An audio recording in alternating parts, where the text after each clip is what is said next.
I don't know if you want to put it, we can't accept that the show's gone and like won't accept it. Like we're gonna keep fighting for it, but also it's a way to keep it alive and to, show the behind the scenes people that are making the magic happen for us. So Yeah. I mean, I think yeah, it's interesting because usually we don't get to talk about the show because we can't talk about the show when we're shooting it. So this is, I've seen some of the other conversations, so it's kind of fun because a lot of them are like things we either have talked about between ourselves or just not had any time. So, but thank you guys for doing all this. It All it right. ma it makes all the hard work that we're doing on the show. If it lessens the blow of when you're not renewed. So Yeah. all right, Alex, do you want to do? We've got this lovely intro for you, and we had a hard time like narrowing it down. You have a lot of really amazing stories, so this is just like a little snip. it's all First of fake. all, first of all, are you on a time crunch, Daryn, today? Uh, no, as long as we finish by Monday, I'm good. Okay, Okay. we're I good. think you could do All that. right. Let's see. Okay. Come on, computers. Okay, so Daryn Okada knew he wanted to be a cinematographer from an early age. Having never gone to film school, he is largely self-taught and wanted to learn the crafts to become an artist. And not only did he do that, but he mastered it.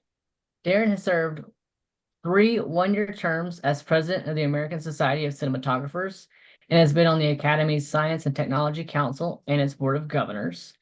Darren boasts more than 30 film credits, many of them hit comedies such as Mean Girls and Baby Mama. Recent TV credits include 31 episodes of Castle and, of course, our favorite Station 19. After an accident in 1984, After an accident in 1984 helicopter crash during a shoot, he was paralyzed for months. Once he could walk again, director Steve Miner helped him restart his career, hiring him for the ambitious but short-lived ABC drama Elvis, and then Wild Hearts Can't Be Broken, where he shot much of the film with available light, which was remarkable and sparked a lot of conversations. He has a vast aptitude for technology and is often turned to by others in the industry to explain new innovations. Dan was both co-producer and cinematographer for Station 19. Welcome and thank you for hanging out with us today. Well, thank you. Wow, I did all that, huh? There's only a Doing a lot of smidgen. things. Like That's there's Yeah. amazing. so much. Yeah.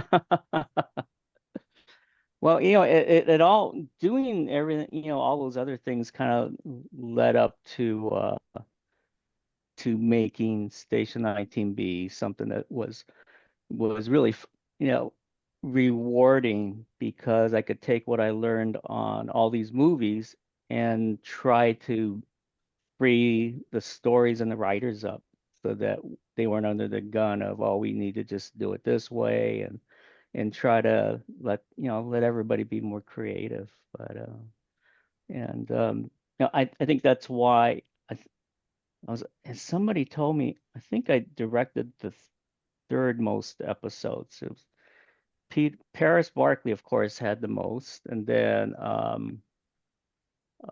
Peter caught up, and then uh, geez, there's one other person, then and then it was me. But you know, I didn't want to give up shooting the show because I could be around everything all the time, more often than directing, and I wanted to be right on the set because that's where it felt like I could make the biggest difference, and also just know what's possible so that we can keep going. But that all those notions were in season two.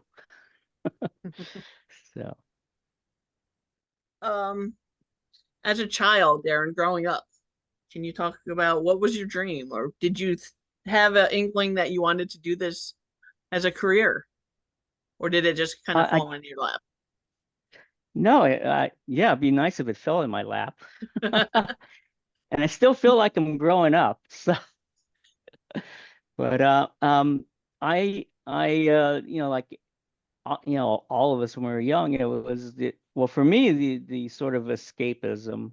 I was from LA, born here, but the weekend sort of escapism was going to the movies, and it really, what whether the movie was bad or good, I was always it always made me, want to maybe someday be a part of that. I didn't know quite yet. Uh, but I would go, my mom would drop me off and go in there, and I'd come out 2 movies later. They're all double features then. Yeah. A lot of times the second movie that wasn't promoted ended up being like the one that people talk about, the classic one and stuff.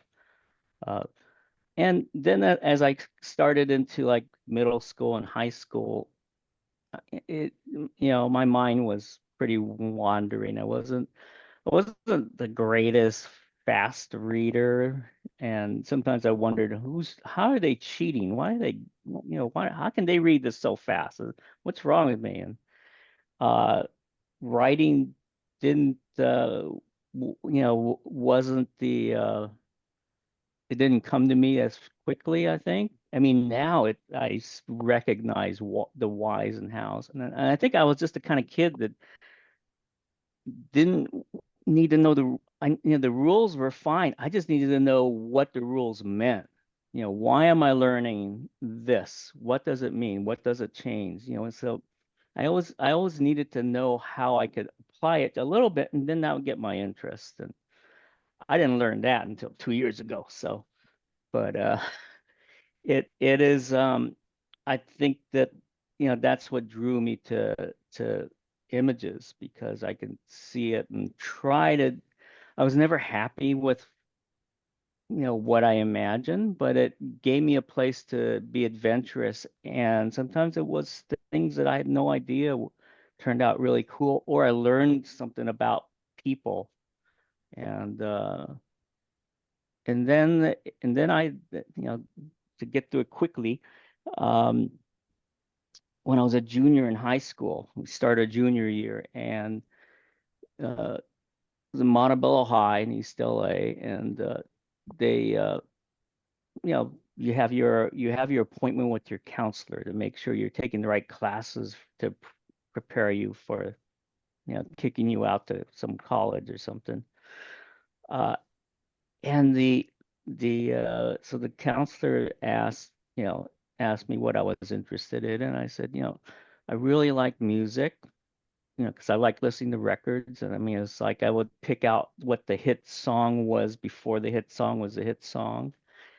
And I liked, movies, and saw a little bit whenever there was a movie that shot somewhere within a bus ride for me.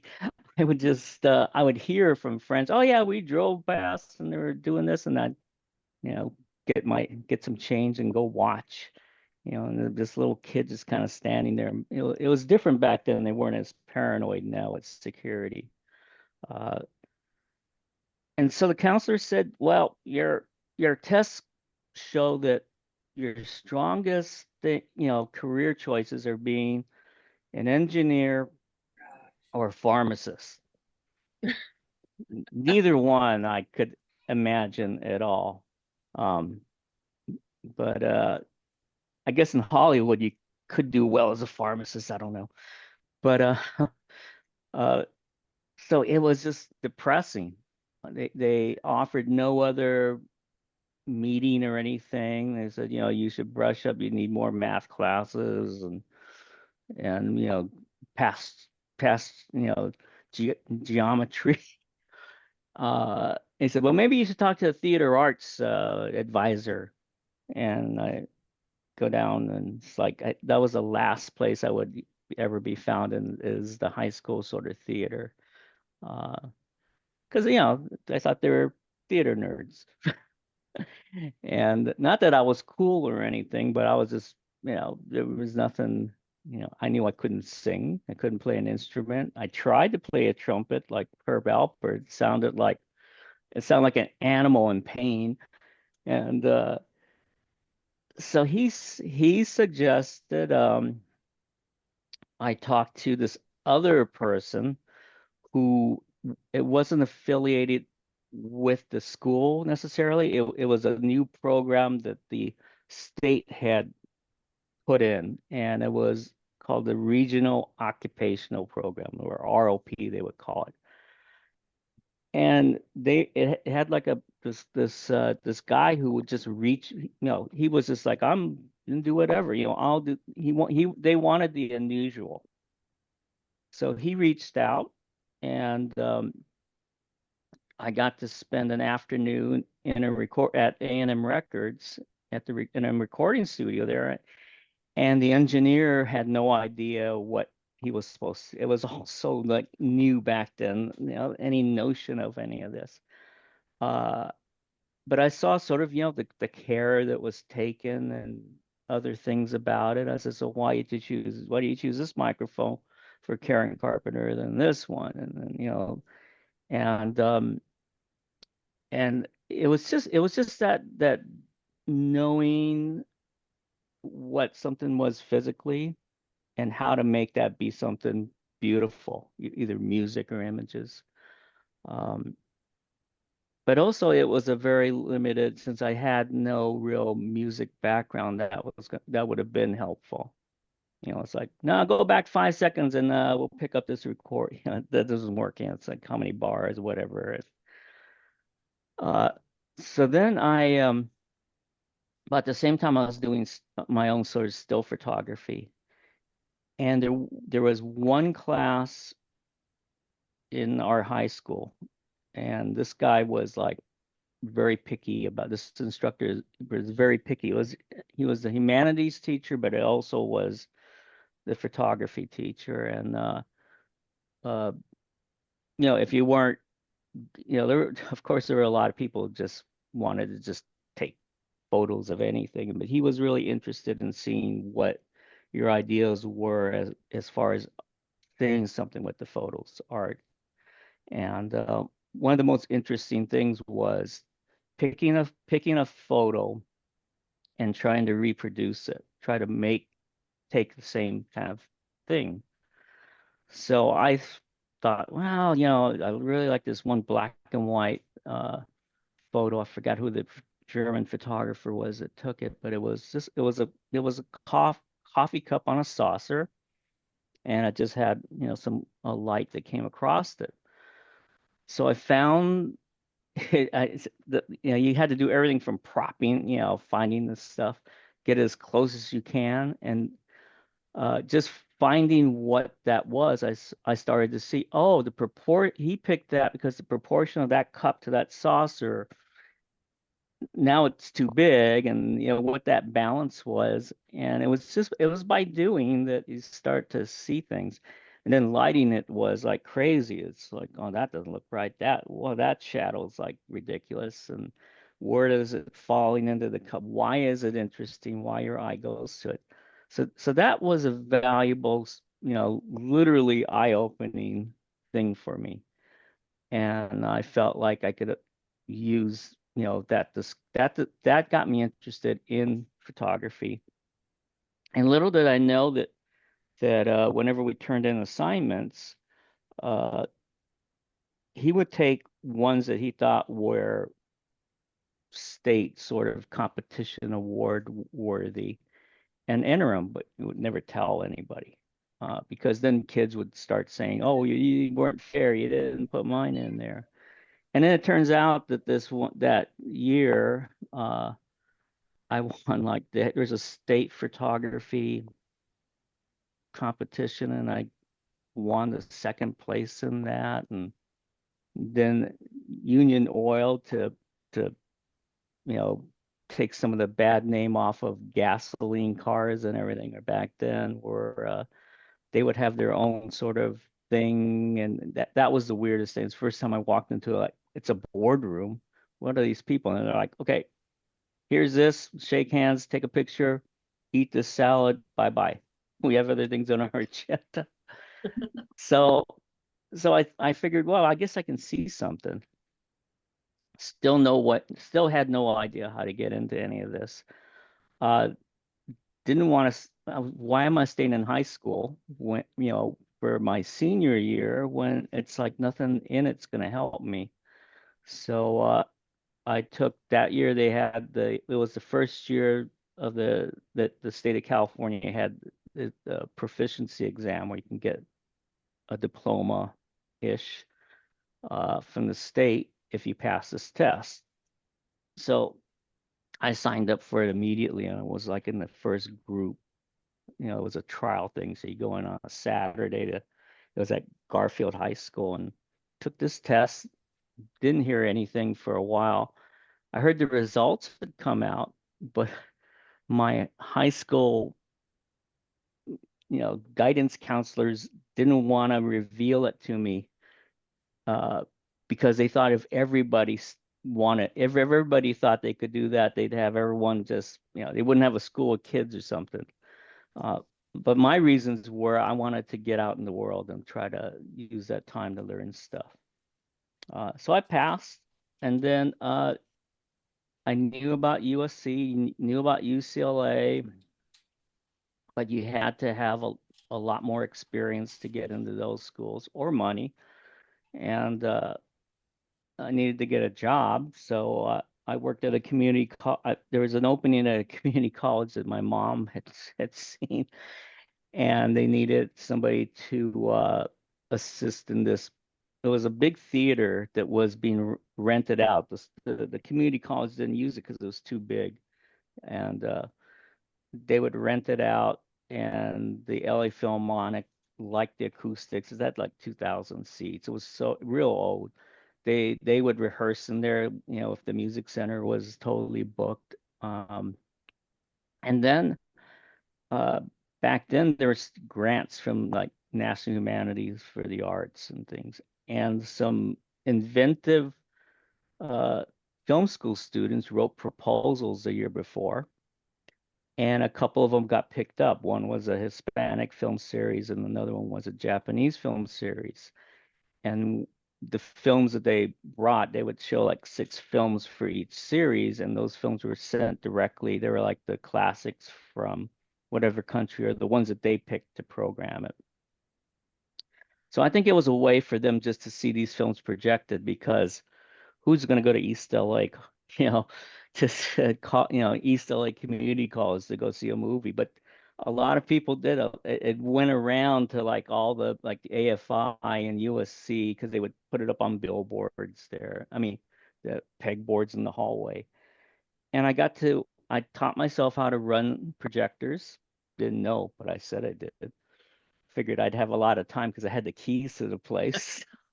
Go there at night and you know, thread up other practice pieces of film. Yeah, I didn't want to mess around anything else, and got cleaned all the stuff up that hadn't been used in years, and started projecting these. Luckily, they're all subtitled because it was film projection. And it's like noisy. I couldn't hear anything if I wanted to. I mean, I could hear a little bit of the squawking, so I knew what was playing. But I was just reading subtitles. It was just like Cinema Paradiso, which came out years after. I was like, wow, I get this. I see what's happening. It gave you a feeling, and it just made me want to do it more. But these film school students were all also making their own films, to get out of film school or have something to show, and a lot of them were very unrealistic to do, and but it did give me a chance to get out there and just meet them. We just work for free, being on, moving shit around. Um, and I just kept going from there. You know, in a while, sometimes one of them would get a job, not like directing, although that's what they all wanted to do. Get a job doing something, and then, get pulled on to be a PA, production assistant or something for like, a Big Mac at lunch or some whatever. But um, but it was this non-union, independent, low budget sort of industry that was in Los Angeles because the unions were closed. I couldn't even sign up to get in there. Uh, it was just family or some connection. Uh, but I got, everybody wanted to work on like the John Carpenter film that was going to be, or it was like everyone, we really got into like, because that's what they were financing is like the horror films were. Uh, but these guys were all storytellers, and so just kind of went around with, you know, doing those films here and there. Sometimes you get paid, sometimes you don't. Sometimes you think you got paid until you went to cash a check. Uh, Many of them you don't want to even see, but there's something about even if something doesn't turn out well at that point, I figure I'm learning. I'm learning what doesn't work, which is as important as learning what to do. And uh, eventually I started, being asked to operate a camera and then shoot things. And uh, I figured if I was going to ever be a cinematographer, I had, you have to have a reel back then of showing, what you've done. And I was like, God, there's nothing really. Maybe if I can do some commercials, they're very small crews, but they're real interested in, it's small enough that you could wait for the light when you needed to, and there was just a certain number of shots you needed. So I found some commercials that were non-union, didn't have big budgets, and just would go on, and me and drag a couple friends, and we make them, and they liked them, and kept going from there. Oddly enough, the directors were terrible, most of them at that point. And there were many commercials that needed to just be visuals. Like at that time, there was a small agency that handled it was a soda. It was called Hanson's Natural Soda back then. And then they got another client that was Cherokee Clothes. And those were basically Hanson's was just like an Indiana Jones. It was just like shoot around the world and Tim, the mythology. Tim Henson goes to all these countries to get the best natural ingredients. Sri Lanka for cinnamon and here for Thailand for this. So we would go and just shoot this stuff and make it like a travel log. And they actually had me directing them and I figured, well, now I can get the shots that I need for a reel because I'm picking what points at the camera, but I didn't want to be known as a director because I really wanted to do that and collaborate. And people are so insecure. They hear, so it's like, what do you want to, they're always looking, or what do you want to do? Well, I really want to direct. And I was like, no, I really want to shoot a cool reel to get something else, get a movie. But that's sort of how it all started out, and just kept going on from there. People were just trusting me to do more and more, and none of it was easy, but everything was a learning experience, and I looked at it that way. I never looked at it like I was bummed out about something. It was I just always felt it was a privilege to be able to do that, and I carried that, with like every time I walk on the set, like on Station 19. Like, some people, it just gets to be such a regular thing. And I always, anytime I got there, it was like, man, I really feel lucky that, it's a privilege to do this. I'm gonna, you know, do it as best I can, and try to get other people to be able to just reach out and do it, because it's it makes for sort of what the show ended up, what we were trying to do anyway, where you do see a diversity in just people. You may be doing one job, like they're part of Station 19. They have to focus at one point, but you do see that they come from everywhere. Their personality, what they're going through emotionally is different from everything, but then yet they have to they bring it together, and that's sort of how I always looked at filmmaking. So for me, that I felt lucky that that's why I just wanted to just shoot, and then I'll direct 1 or 2 episodes a season. I was lucky enough that they let me do that, and but that's, you know, that's what that show sort of meant to me, was, really what you can collaborate, and you can come from different places, and you can come all together and sync up and be the best as a team, and yet everybody has challenges. So What an amazing perspective. I love that. Yeah. Yeah. Like just being lucky and happy to get to do what you do every day. That's so cool. yeah, you have to look at, I mean, there are days, I mean, that, I've done a lot, as you've seen, I've done a lot of shows, movies, things that were challenging. Nothing's ever a sure thing. You never know. It's gonna rain. It's always something, but you could just be upset about it, or you could figure out how to work with it, around it, solve it. It may not be everything you had planned, but hey, the biggest thing is, can we tell the story, and can we you know, make this what the audience, what our viewers, want to follow and see. Uh, and it opens your mind up to be creative too. It's like, oh, I've never thought about looking at it this way. Now that we have this rain falling, and it's a pretty sad scene, I think I'll frame the window in, as if it's tears here. And you know, you take advantage of these little things that are given to you, and kind of go with it.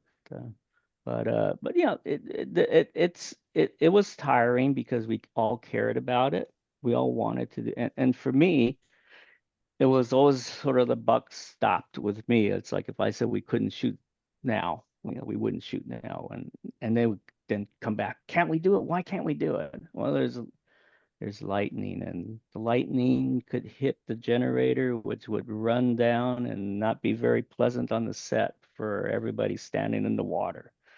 So, but not be angry about it. Just say what the facts are and move on, and then we figure out how to get it.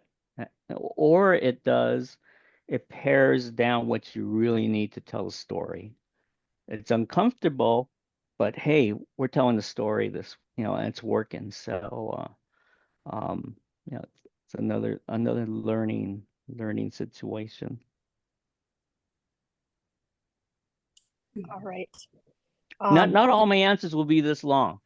You'll I loved see it. there's That's there's incredible. 300 but I'm happy to go through all of Um, you've served as the president of the American Society of Cinematographers and now sit on the board of governors at the Academy of Motion Picture Arts and Sciences. How have these leadership roles shaped your perspective on the future of cinematography and the industry as a whole? them. It was that I don't know how well everybody would know. The American Society of Cinematographers, or ASC, has been around since 1919. It was the first honorary society, and it was by invitation and it was you know the best cinematographers that would kind of get together and do what normally doesn't happen, which is trade ideas, talk, be social, and discover new ways of doing things. And it was always everybody's aim as a cinematographer to, I hope my work is good enough to be in the ASC. So I hadn't I hadn't had my eye on that at all, being in the organization, much less being asked to run to be president of it. Uh, I think I had only been in it for 4 years, but there was no formal process, and I had friends that were in it that got in. Uh, One of them was Russell Carpenter, who shot Titanic, and John Toll, who did Braveheart, and and some other friends that we all just knew from coming up, in the ranks.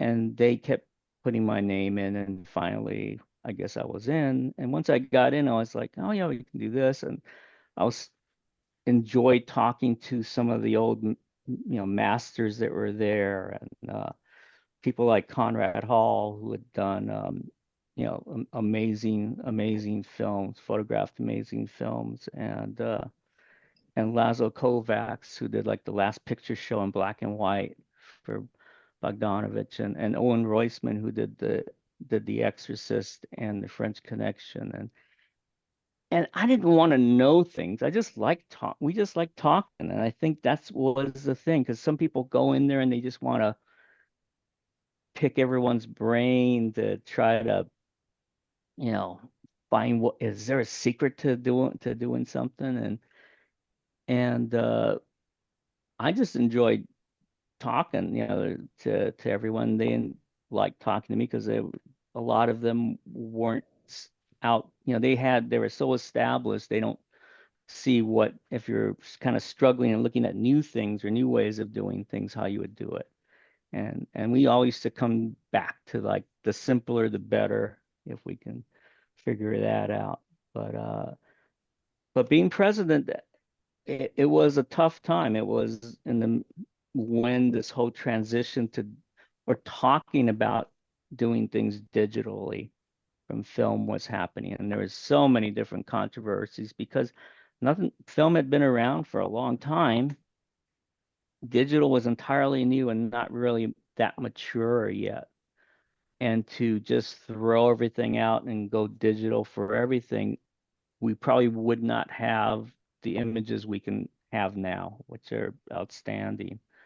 So that opened my eyes up as far as industry wise, that you can just speak up and figure out how you can communicate or show others.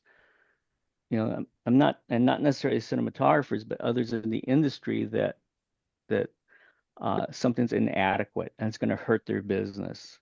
Um, if they had gone with what they're proposing for the first replacement for theatrical, it would look today, it would look worse. It would look worse than your iPad, because that's where that technology was. The technology was moving fast, but it wasn't there, and they all wanted to settle on it.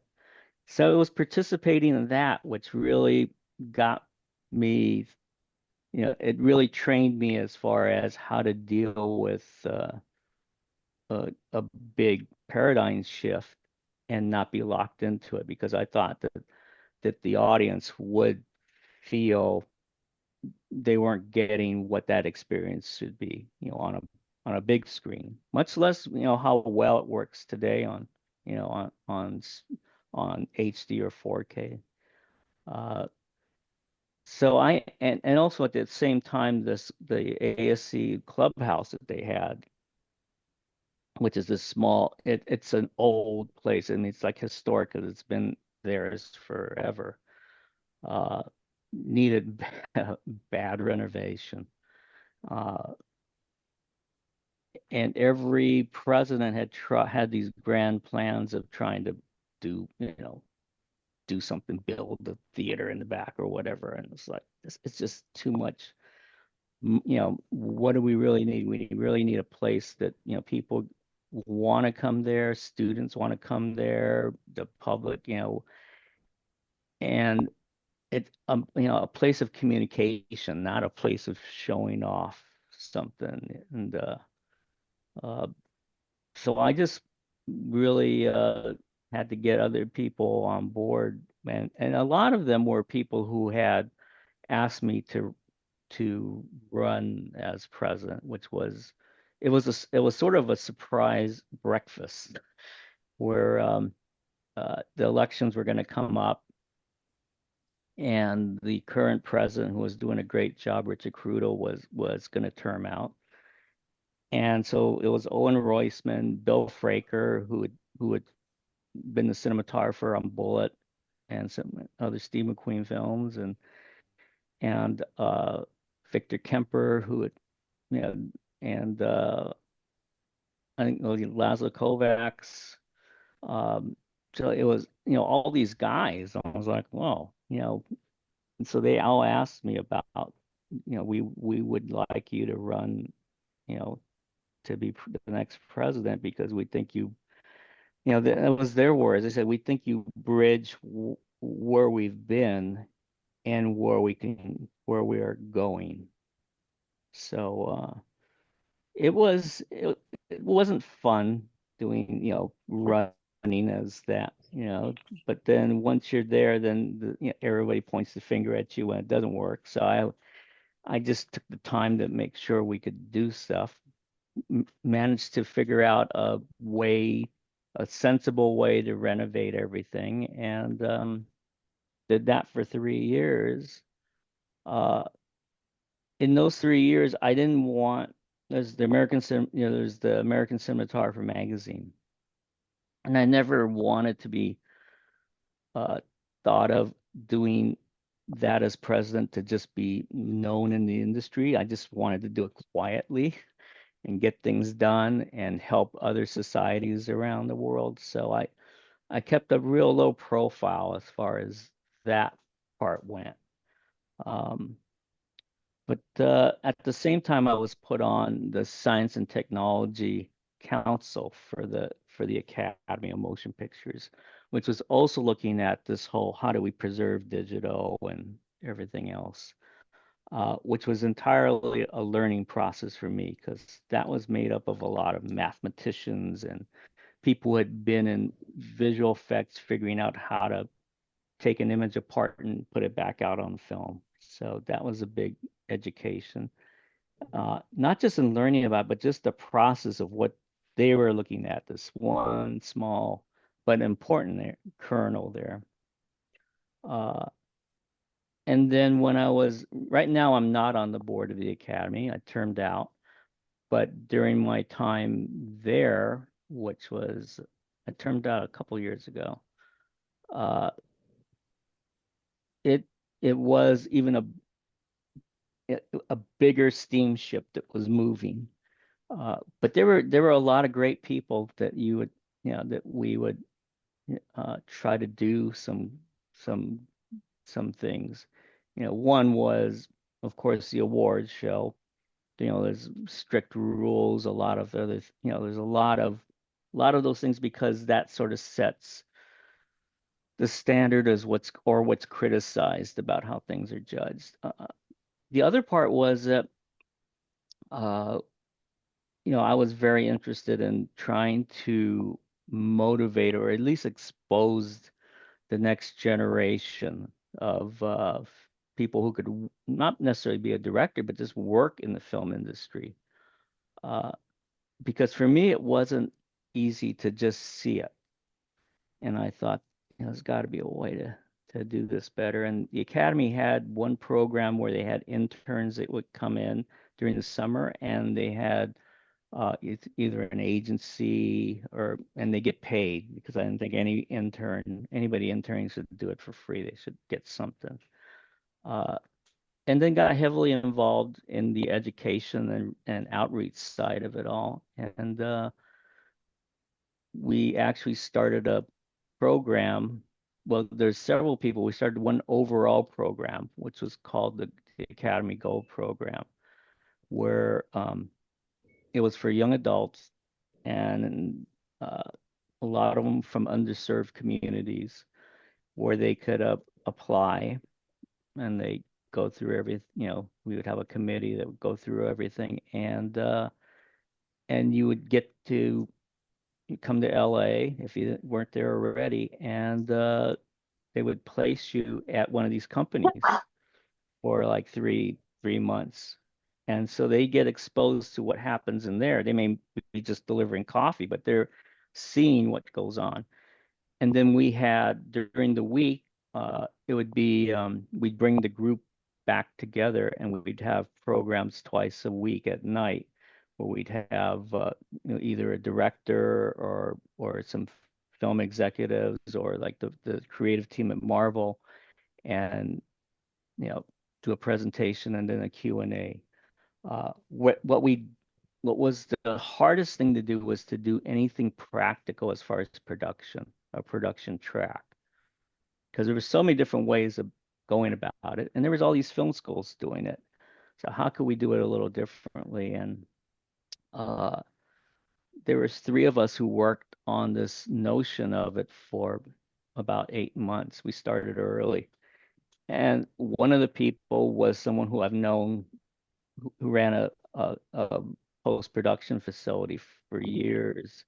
I've known him since I was starting out my career. And the other person was the president of all the Walt Disney Studio facilities. So we would get together and we were just, trying to write it out. What could this be? How could we do this? How could we pull the connections we knew? It sounded so impossible. And then the selection of how many people. So we actually pulled it off. Everyone said there'd be no way, but I just took it upon myself. It was a full-time thing for me. Just donated my time, full time. I said, we've got to set a solid template, then everyone else can follow and improve it. And managed to do it with it was a remarkable group of about 21 young adults. And their stories came from all over the world. I mean, we had this one day where she was the vice president of creative at Warner Brothers and was running late. So I just decided, let's just all have a conversation. And I also managed to get a soundstage at Warner Brothers donated for a week. And just so we just held it in there because I just felt being in the space even though it was empty, would be inspiring, hopefully. So that program got going, and it goes on today. So that's as far as coming all the way around back to your question, Alex. That's industry wise. I looked at it again. It wasn't like I wanted to be I'm doing it because I want people to know. I was just doing it because I want it. I want to do it, and the more invisible I could be, the more transparent the whole program could be for the next people stepping in to run it. So What an incredible legacy. Let's see. yeah, legacy. God, I sound like I'm gonna die soon. Oh, I guess we can. No. I guess we can play this for people that would. Living legacy. Let's But see. Yeah, that was Laura question 4. This is going. I'm really dragging this out. I know you guys. I know you guys do So some really good editing. I love it. Let's see. The answers We're all will get geeking shorter out and over shorter. here, so don't worry about it. Yeah, we are. Yeah. Now, I want to ask you guys a question. Where are each of you from? That's what I don't know. From or living now? Both. Okay. I'll start. I'm from Michigan. I lived in California for 2 years recently, but I just moved back to Michigan. Okay. I'm from Tennessee, and I currently live north of DC, like cool. right in Maryland. Yeah. Fire nerd Susan. Mostly I grew up in New York. I've lived a little everywhere, and currently I am a few hours south of Chicago. I'm born and raised and still living in just outside of Salt Lake City, Utah. So. Oh wow! Oh great. Yeah. So just so this is amazing. On all of you get together this way. Yeah. We do. It drew us all together. All right. What else you got Susan, for me? You want to go? Me? Sure. Yeah, you. Daryn, can you talk a little bit about how you made your way into Shondaland? that was another interesting situation.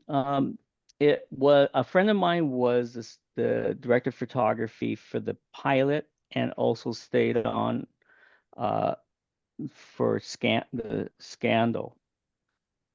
And at that time, I was only doing either a television pilot or mainly movies. And we ran into, we would run into each other once in a while, say hi. And then it was, he said, I don't know what you're doing. I know you just wrapped up doing Dolphin Tale, and he says, would you ever be interested in doing alternating on a television show? And I said, well, every movie I'm out of town, I was used to doing that. Um, and then he said, where the producers are looking around, they want to, for somebody to alternate with him doing Scandal from I think where they were going to start season 5. And so he says, I'll put your name in if you want, I says, yeah, why not? And I started watching the show because honestly, I didn't, know that much about it. I just knew it was there because it was airing on the same night as Castle when they started. And I'm looking at this show and saying, man, they talk fast. There's so much going on. How do they do this? They must be dying, making this show. So I meet the producers, and by that point, I had watched. There were so many changes happening in the first season because their first season was short with their characters. I was like, I got to watch all of them to know where they are right now if I really want to know, you know. So I ended up watching all of them, and then I had a meeting with the producers. And then Oliver said they want to go with you uh, if you want to do the show. And I said, well, I really want to see your sets, how they're set up. He says, okay, I think I can get the stages open because they're still on hiatus at that time, and they were writing the following season or the upcoming season. So we go there. Every set is just stuffed to the gills with things. I mean, it is amazing. They just cram stuff in there, and it's like, well, yeah, this is a situation room, but it also turns into a dining room for state receptions. And the only way to do that show was multiple cameras to get all the dialogue in. So I could see that didn't bother me because I was used to doing that on movies. Uh, but it was a whole different style of shooting, lighting. And then, again, I looked at it as uh, an opportunity to try something different that I hadn't done, that I'm not picking, but I'm going to try to do the best version of it that I can and see what we get out of it. And did it for season 5.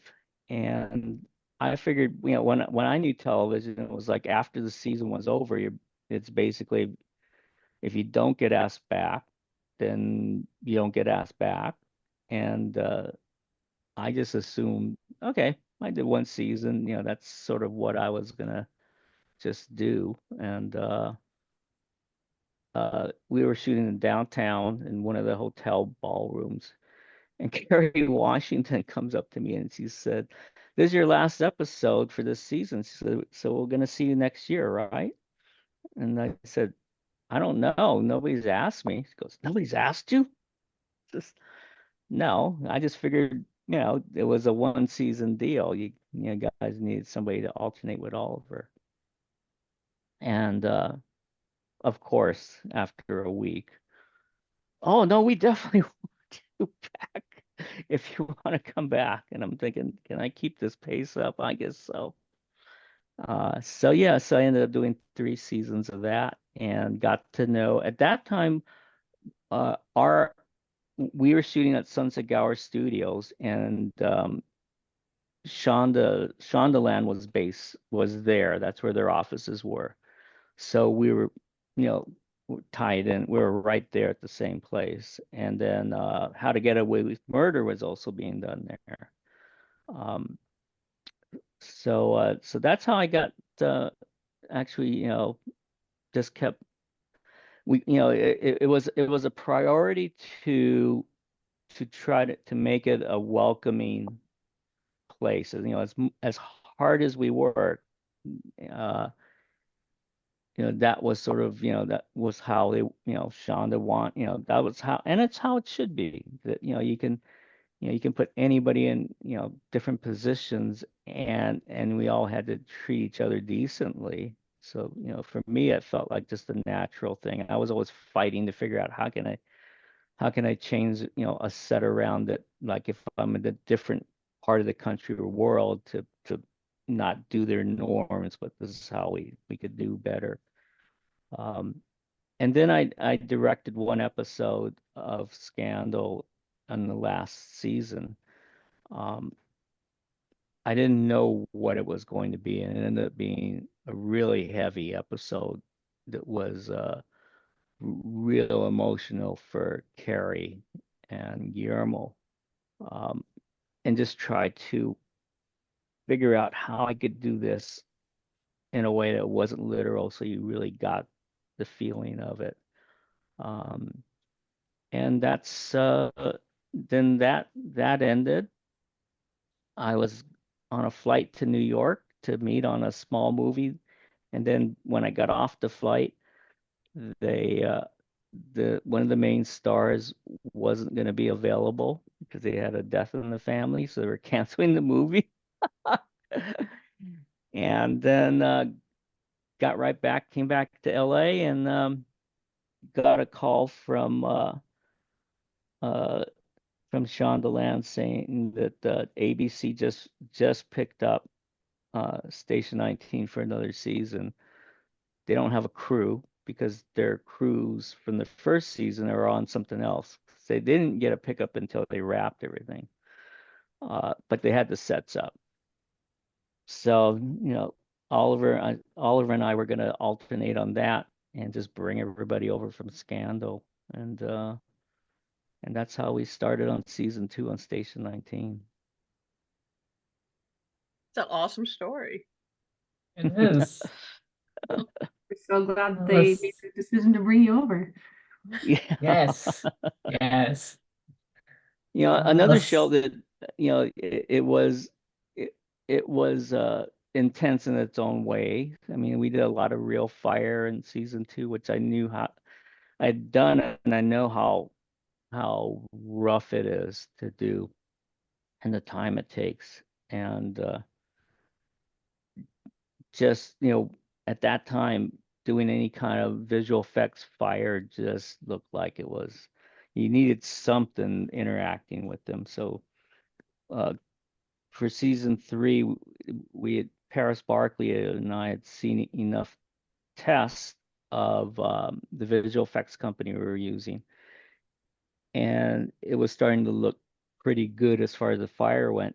To make it interactive, I said, if I add this and we can put some smoke in there, and then I get these lights that we can just hide down low, because if you see them, we're going to put fire on them anyway. We can use some small pieces of real fire that the actors can relate to or interact with or whatever, and everything. And the big stuff that we end up having to wait for or are restricted doing, um, we do it with lighting and visual effects, and that ended up being sort of the combination.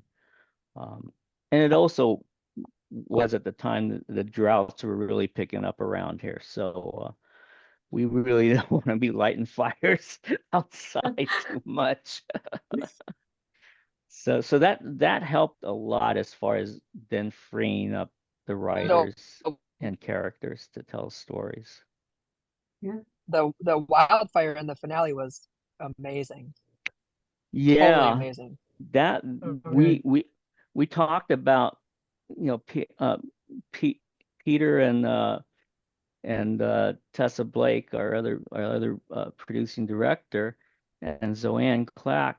We So that was one of things I liked about still being still being a director of photography and directing the show was, and being a co-producer, because then I wasn't like a director of photography that was going over people's heads. I said, well, I got this other title. They don't pay me anything more, but it says co-producer. So, but we looked at some photos, and it was like, everybody does these wildfires. It just looks like, when I've been stuck in them, it's your whole world changes. It gets dark, and you don't know from day to night. Uh, I definitely know with all the particulate in the air, sunlight is filtered different. It's almost like you're on a different planet. But to do that, uh, and have the flexibility that I knew we were going to need for that episode 9 and episode 10, to be able to get everything we needed to get, and to give the actors the room to just be their characters. The faster we could shoot under any lighting, sun condition, the better. So I just came up with this idea of sort of making it's kind of like making a film stock that only that was affected by, that would be like the qualities digitally of what being in a wildfire, or like in San Francisco, where it just covered everything, what those colors would be like, what the contrast would be like. There was no glass filters or anything that you could do that. And I also wanted it to be something that we could uh, plant inside of the camera, so we could see it on the set, and then we would plant the same this digital formula in post after. Because I thought that if you just say, yeah, it's going to look like it's a wildfire, it's not sunny like this. The sun will be out, but it'll look. It's hard to.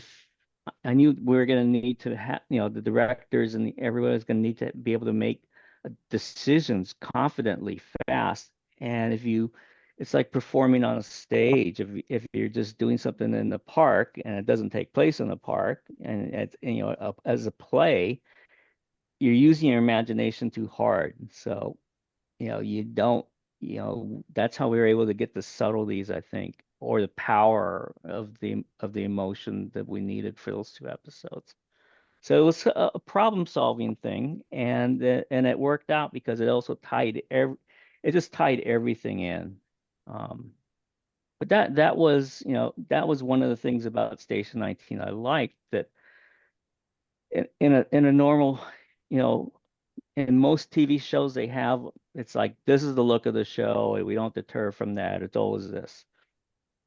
I always felt that Station 19 was a show that evolved with the characters.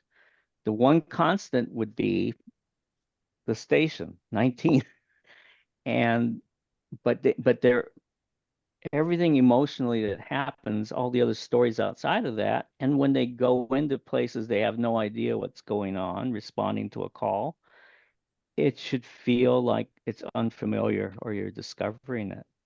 And so that's what kept me so interested in the show, because I would say, I'm going to make it's going to be like another film here. It's going to be what that story is, and mix those stories up, so where something is. But that kept it fresh. Otherwise, it's so formulaic, and then I think the stories then have to be formulaic, and that's something that we really, it's like going back to when I did horror movies. You want to be surprised. What's going to jump out and be terrible or be great.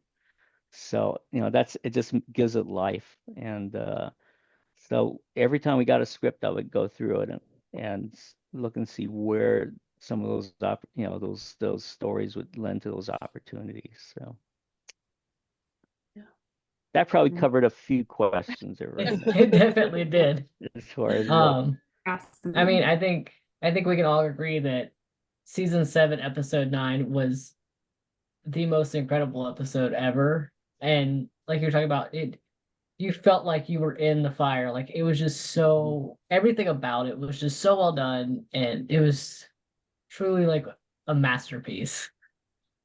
Yeah, Um, we really talked about, you know, the framing of that, you know, we're going to be out in the open, but yet you want you really, what's scary about it is you do feel claustrophobic because you can't see that much further, or everything just looks so different. And a lot of the, you know, some of that feel came from eons ago. I was driving back with my family. We took a road trip and got caught up in one of the fires that were, I mean, this is like 20 years ago. One of the fires that was at the Oregon-California border, and they kept changing what road. We were just trying to get home back to LA and get south somewhere, and got stuck up there, and it was just I remember the smoke and the color of the light. You didn't know if it was day or night.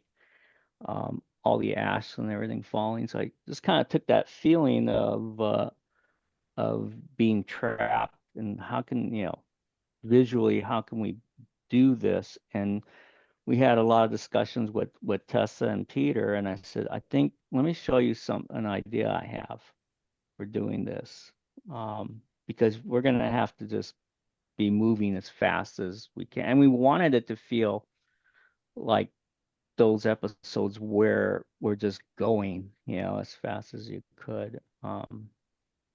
But you know, they thought, oh, this is getting it. Okay. So I said, let's approach it, you know, we'll approach things this way.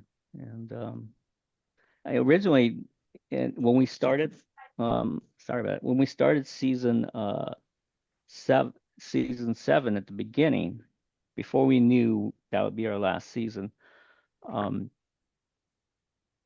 Peter went over the director roster, and, you know, so uh, he was going to do no, Tessa was going to do the first episode. Peter really wanted to do the third episode, which was the Pride Parade, and Peter wanted to do episode 5, which would have been our 100th episode, as something special. It was a little different. Uh, then we're gonna have uh, Stefania and Boris and Michelle do, you know, get a shot at doing an episode, directing an episode, and then I would do episode 9 to set up. It was always going to be a wildfire. It was just like what would happen in it. It was going to be a wildfire that was originally going to end up threatening more Seattle closer, I think. Uh, and then Tessa would do the last episode 10. So so when we were told the devastating news on day 3, I mean, we had no idea why we were, after our lunch break, you know, all getting together in the barn set, because I could hold everybody. And when I saw all the writers there too, I was like, this can't be good. And that's when we were told, and we were in shock, I would say. Um, they were like few words, but I think Danielle just and Jana just came up to me and we just hugged.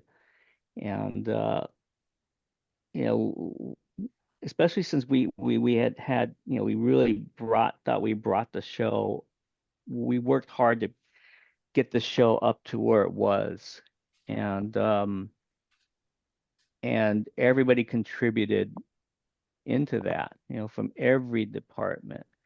And when we would have disagreements, they were all about emotionally what happens with what. And it wasn't really a disagreement. It was great to explore it. You know, let's hear it. It wasn't a show where it's like your idea is just shot down and that's it. Um, so for us on that day, it was just like, man, okay, well, we got to finish this here. And I know that, you know, they went back and they were trying to relay out, how to in big blocks how we could wrap up the story. But episode 5, the 100th episode, was a significant marker for them, for any show these days. And at first it was going to be, Peter really wanted to try to take it on the road somewhere and follow a story, and entirely different. And then I think it was about 4 hours. We're getting towards the end of that third day of shooting, and Peter, I see Peter comes down to the set and he says, "Hey, can I talk to you?" And I'm like, "Oh, anytime that happens, like more bad news. What else could it be?" So he said, "Well, in light of everything that's gone on," uh, he said, "we're making, at first it was going to be 9 and 10 would be the biggest action investments we would make." Um, and so he said, in light of everything going on, it's still we'll probably still stay with some kind of wildfire. He said, but episode 5 is going to be the one that has, you know, something unique. And we're talking, you know, maybe the Space Needle. We don't really know. We haven't flushed it out yet. Uh, and that's all. And he said, we want you to do that. We want you to do the 100th episode, and Tessa will do 9 and he'll do 10. And so that's how I found out how we changed that around. And also knew that in a couple months I was going to have a big task to do something. So, but that's how we all work on the show. No comment is ever, and I know you've heard this from some of the other people. No comment about a character or how an actor feels or something is ever, is ever shot down. Even if we're in a time crunch, we discuss it quickly and come to something that we believe, or sometimes in the case, with if I'm directing, or I'll recommend to a director that hasn't done that many Station 19s, or maybe it's one of the, they're doing their first one, but they're experienced directors. If it doesn't affect everything else, let's get it this way and let's get it this way, because we all know how we restructure everything in the editing room to get it to our 42 minutes, and I forgot how many frames. David knows. Oh, I But love that. That speaks volumes. I mean, everybody's commented about how much they love this cast and crew and how well everybody fit together, and that it was the best and safest filling. yeah. So that speaks volumes for the show. I love that. Yeah, I mean, we really wanted to keep that atmosphere, and to me that was really what Shondaland was really about. And then, as we all know, in the last 5 years, the whole industry was talking the talk, but nobody was really. I mean, we were actually practicing it. So Yeah. Yep. One along those same lines, Station 19 allowed several cast members to also try their hand at directing, which was really exciting too, like Jason, Danielle, Stefania, Boris. How was it working with them in that new capacity, in that new role? And did you notice a different dynamic when they were behind that camera instead of in front of it?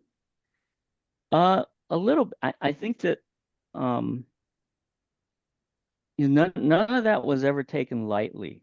It was a big decision on whoever the showrunners were at the time, because an important thing was never to have, there's some shows where actors want to direct as a vanity thing, and we never wanted it to be thought of as that. So I don't think anybody ever approached it as a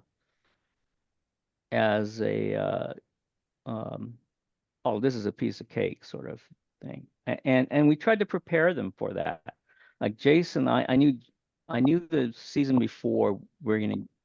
No, I had thought Jason had probably directed since he had been on Grey's Anatomy for so long, and I had worked with Chandra on when she directed an episode of Scandal and an episode of Grey's that I did for them.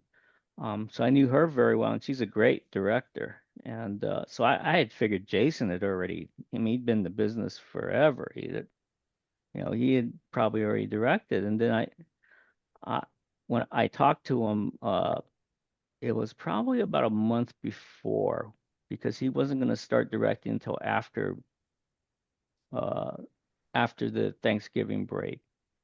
And he said no, he hadn't done it before. And so I just, because I wanted him to succeed, so I just kind of, you know, I dropped by once to his house and then just told him it's how much work I think, but it'll be even more.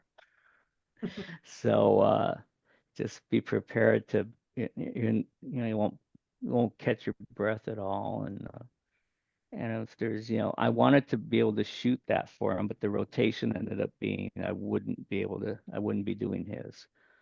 So, but they always knew since that my door was always open to come in and just toss ideas around, and it wouldn't go any further than that. So, just to you know, I always felt the most important thing I could do by being on the set was make everybody feel confident about what they're doing, and and he did great, on his episode. His episode was tough because I know where they were shooting. It was really hot and miserable and couldn't get everything they wanted, but he got what they needed to get to tell a story. Um, I think the next person, it was Danielle was the one who really wanted to direct seriously more than anybody else, and I knew that since season 2. So I was hoping that I would, be able to, you know, shoot her episode whenever it came up, and did. Uh, and it was she did great. I mean, she just, you know, in pre-production we discovered things that were going to work or not work, and she was just open to figuring it out. Uh, she knew what beats were going to play where. She had some great ideas for some shots that would work, telling the story that we hadn't done. And even if they got cut up, would still be the pieces we would need. So, um, and then when we started shooting her episode, which was all on a closing down a freeway, uh, we really had to have a plan in place. And we got, it was even with that, we got hit with rain and we just shot through it. I says, it makes it look more like Seattle. Let's go. So she was exhausted, but she did great, and her episode came out great. Um, but that was always, again, it was I wanted her, unless I saw something that wasn't going to work. Uh, I just wanted her to feel confident about her, what she was doing, and I would just really watch. And if there was something I saw, I would just say quietly, if you're going to do another take, you may want to just try that. But other than that, she was just in total control of it all, which was good.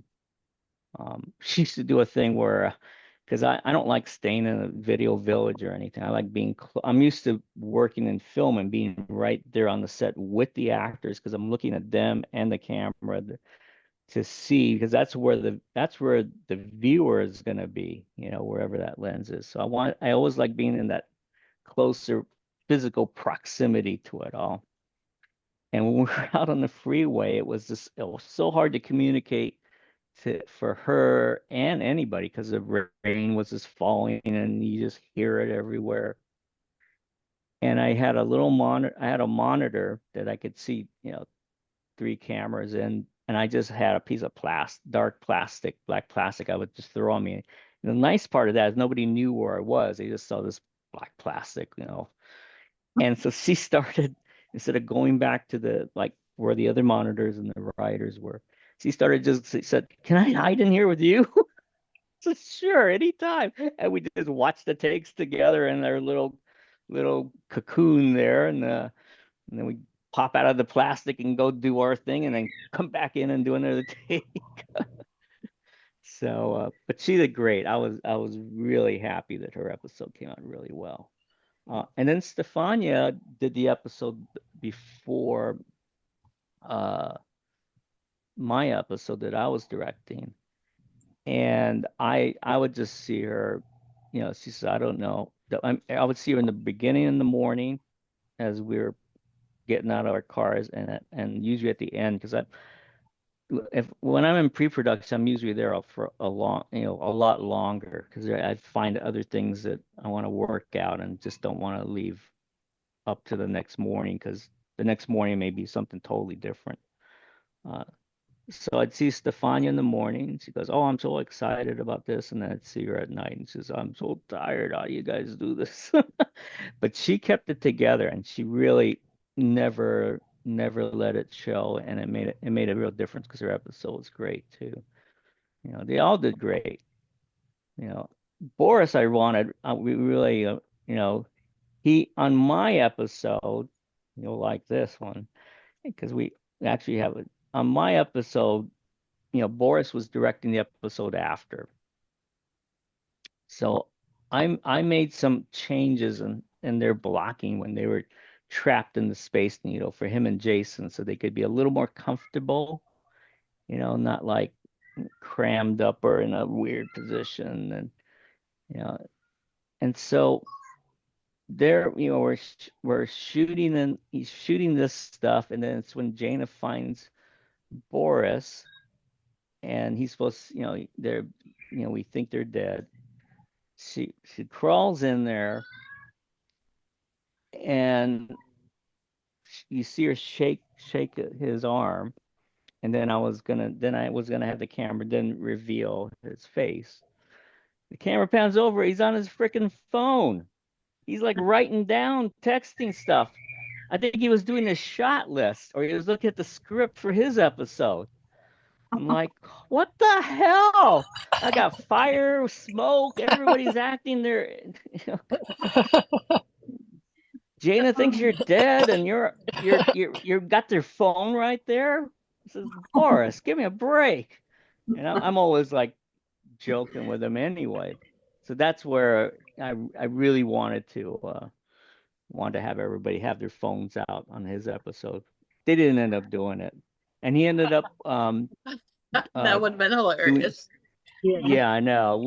It sounded like a great idea, but at that point, his episode had such a short schedule and had to shoot it all on the lot and make up how the homeless encampment would go through the years.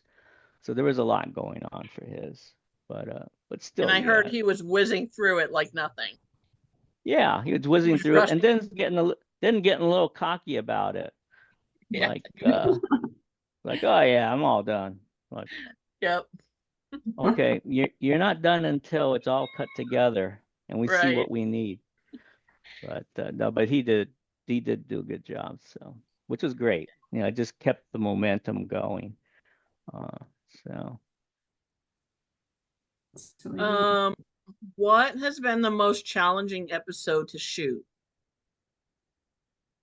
wow. and why? They're all challenging in their own way. Sure. I think it was for me. It's probably more challenging because I was directing it too. It was uh the episode where the neighborhood got had the gas leak, and we lost Oak. Because I knew that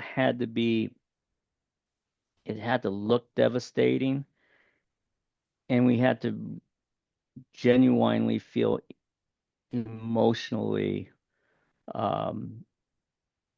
invested in him. So, and how it happens. And I didn't think it was words. It was going to be more trying to, have it all pulled together, or see how it's tearing everybody apart in just that last few minutes before the episode's over. So it was challenging in that way, that I had to make it look like a devastating situation. So it was trying to figure out how to make this street look like it got hit by an airplane crash. And I just said, if I'm going to see here to here, and once I got that out of the way, it was then in the orchestration of uh, of how that explosion would happen. And it was originally written as as they open the door. You see the two guys, Beckett and the other, and Aquino, caught in that door blowing off. Um, and then, but you cut away from it, and it's only after you come back into the next act, and they're all looking for Oak, and they find Oak. I'm like, well, just though that door to going off, I don't know. I don't buy that. I mean, I buy it, but I think the rest of 19 needs to see something that looks horrible to give us that power of Oak really died. It was a cause. And um, so we couldn't do it visual effects wise. I wanted to see that house as if gas had come out of the windows and everything else. There wasn't enough. I had a short post period, so I couldn't do it visual effects wise. Because the time it would take to make that happen and to render it, there wasn't enough time, and there was a shortage of visual effects artists, believe it or not, because we were coming out of sort of all these things that were pushed back from the pandemic. So I said, well, why don't I just do it for real? I said, we had done the episode a couple seasons before where we had it was the coffee factory that we blew up, had all these flames coming out, and it really is basically, it's fans and propane, and it's a blast that happens. So it doesn't destroy really anything, if you line it up right inside. So I said, we could do this and just have it all in a can. And I set up the shot so that you would actually see our people in that, further back, of course, and they would see something really horrible happen before the act break. And that would get you even more concerned. Where the hell was Oak when that happened? So I talked the production into doing that. I said the cost for special effects is going to be cheaper, even if we could do it visual effects wise. But it wasn't written that way. I wanted one more. I needed one more thing that was going to be bigger than life to justify taking his life. So we and I had hoped that it would pay off, because I felt that you wouldn't really feel that the nobleness and the emotion of him at the end if we didn't have something that just looked like it would have been unsurvivable no matter what. And Beckett was supposed to die. That disappointed me. He didn't die. So they decided to keep him around. I thought, oh yeah, You hey ended up Beckett, liking him though. yeah. It ended up like, which was good. That was actually a good decision. But my script had him dying, and they felt there was more story in Beckett. But that was a big gamble, because the way we had to do that whole sequence was I had two cameras that just went to shoot the 2 stunt guys with the door happening while I was shooting with 3 cameras. Everything was happening in the triage tent.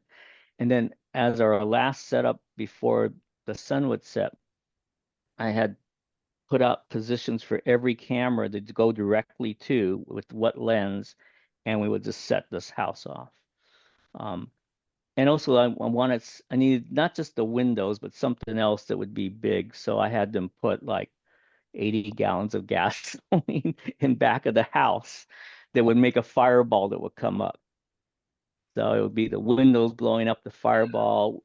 We'd have Andy and Carlos in a shot that they would turn away and you'd see it all happen behind them for real. So that way when we come back into the act, you just see all the ashes of stuff falling down, which really, that's why I had planned to shoot it from the crane and have all that falling in slow motion as if, it was kind of coming back to earth, and we didn't know if somebody was up there or down there. So, but we get that it's getting dark, everybody's freaking out, of course, and so we get the shot of the windows blowing out, everything's great, but the fireball doesn't happen in back. I'm like, what the? I said, nobody move anything, just stay there. And it's now really dark, and we're not lighting anything out there because it's supposed to be day. And I asked the special effects guys, I said, so what can we set off now? They said, but it's dark. I said, I know. Can we set it off right now? And I'll put it in because I'm not moving any cameras. We'll just put it in and it's behind that thing. It'll be great. And so they said, okay. I said, all right. So we just set it off and put the 2 shots together as the split from where the roof is. So that was like quick thinking, and that was really hard to do because everybody was ready to like say, well, maybe we don't have a fireball. It's like, no, we need that. We're gonna have him die. So That's awesome. the Always have second hardest episode was actually the 100th episode. Okay. But that was emotionally to me, all the action, anything that happens action wise has to have a reason. It's not for the action, it's for whatever it's telling you emotionally that's happening with those characters. And the characters have to evolve or change because of that. So, I think that's what kept us different from all the other shows. Yep, 100%. Alex. This is really fun. I just want to let you guys know. It's you think about everything. I know we all experience the same thing, thinking about where this whole journey has started and where it ended, and you don't end up thinking about it after a while as much anymore because sometimes it's just too painful. But the pain was worth it because I think it just we have all of you that watched, and hopefully we're able to give back something here. This is our way of giving back to you guys, is shining a light on your craft that a lot of fans probably don't think about or don't like really understand start to finish of how it evolves. Yeah. It's one of it's